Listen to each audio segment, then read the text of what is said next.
Your task in Pacific Pyramids, originally a Rollercoaster Tycoon 1 scenario, is to convert the Egyptian ruins tourist attraction into a thriving theme park. It has a path network already and a realistic use of Egyptian scenery to create the impression of being in the Egyptian desert. There is also loads of room to expand, at a cost of just $15 per tile, much cheaper than the previous scenario, Mystic Mountain, which charged $90, pounds or euros for each tile you wish to expand. We need to get 1,000 guests by the end of year 4, which doesn't seem too daunting. A quick look at the finances tells me we can borrow an initial $20,000 to get going. There is Path underground the large hill in the middle of the park, which, if removed, could create space for a decent underground coaster, but I'll leave it there for now.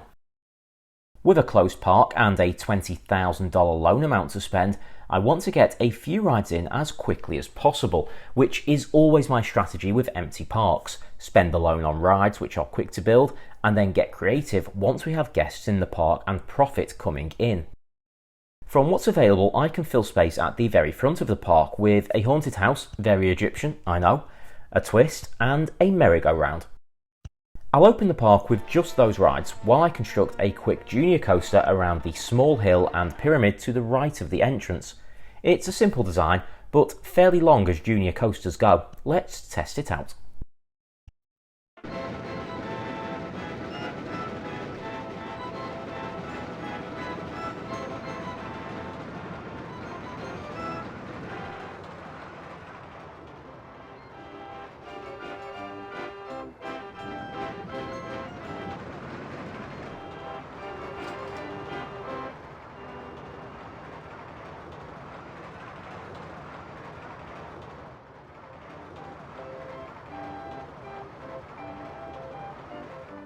Solid enough stats for a quick build, and while I was waiting for those stats to come in, I also organised my handymen and created no entry signs to keep guests at the front of the park for now.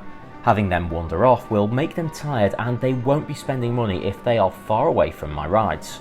So let's add a mechanic and get this junior coaster open. My next build is a log flume, which starts in the tight space to the bottom left of the park.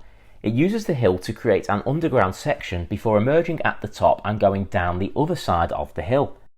It's then back underground and along the edge of the park, where I'll need a little extra land to be able to turn and head back to the station.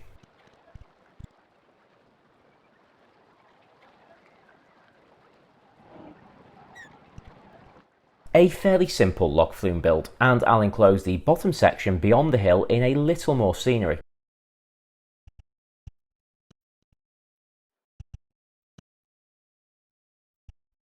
After testing, we can open with over 6 excitement, pretty decent for a log flume, and largely thanks to having an underground section running near to scenery and having plenty of drops to get guests wet. While those first 5 rides begin to generate revenue, I've moved to the back of the park to use the large space beyond the back path to create the first major roller coaster for the park. It's a looping coaster which climbs out along the edge of the park boundary and remains pretty compact, with all the tracks set between the station and the park edge. There are 2 inversions, but all in all it's a fairly short track. Let's hope it delivers some good stats.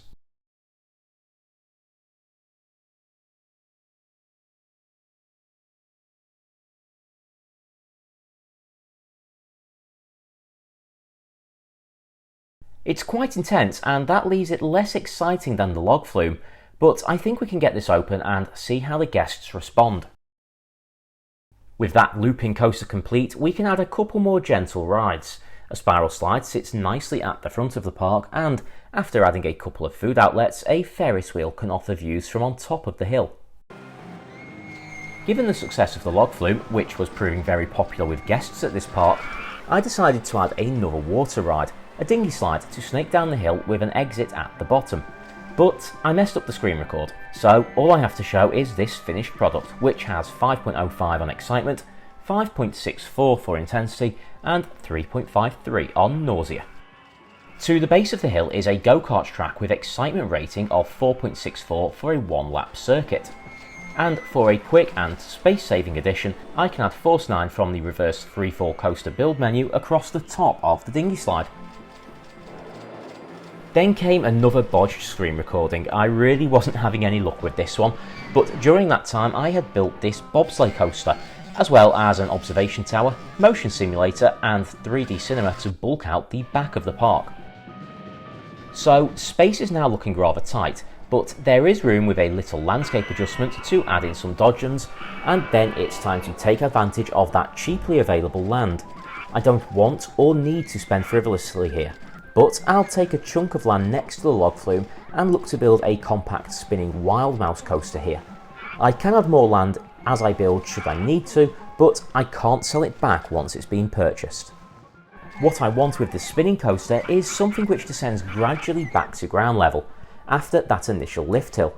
By design, the spinning wild mouse is more intense and nauseating than most coasters, so I want to keep that in mind and not go too wild with large drops or tight turns at high speed. Let's test it out.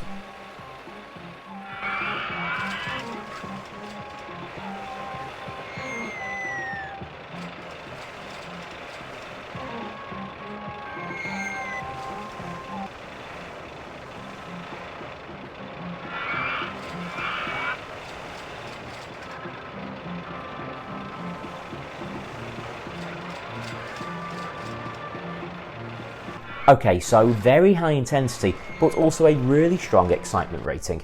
I'm happy enough with that, even though I know from the success of the log flume that guests typically prefer a less intense ride here. As we enter the final year, I have already hit my target number of 1,000 guests, so sparing any disasters, I should be good to complete this scenario. As log flume has proved so popular and successful, I have decided my final major build will be another flume.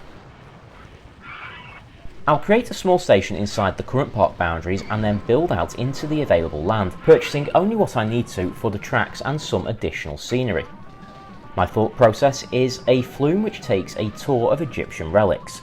The build here will be slow owing to stopping and starting to purchase the land, so let's just skip to the finished ride.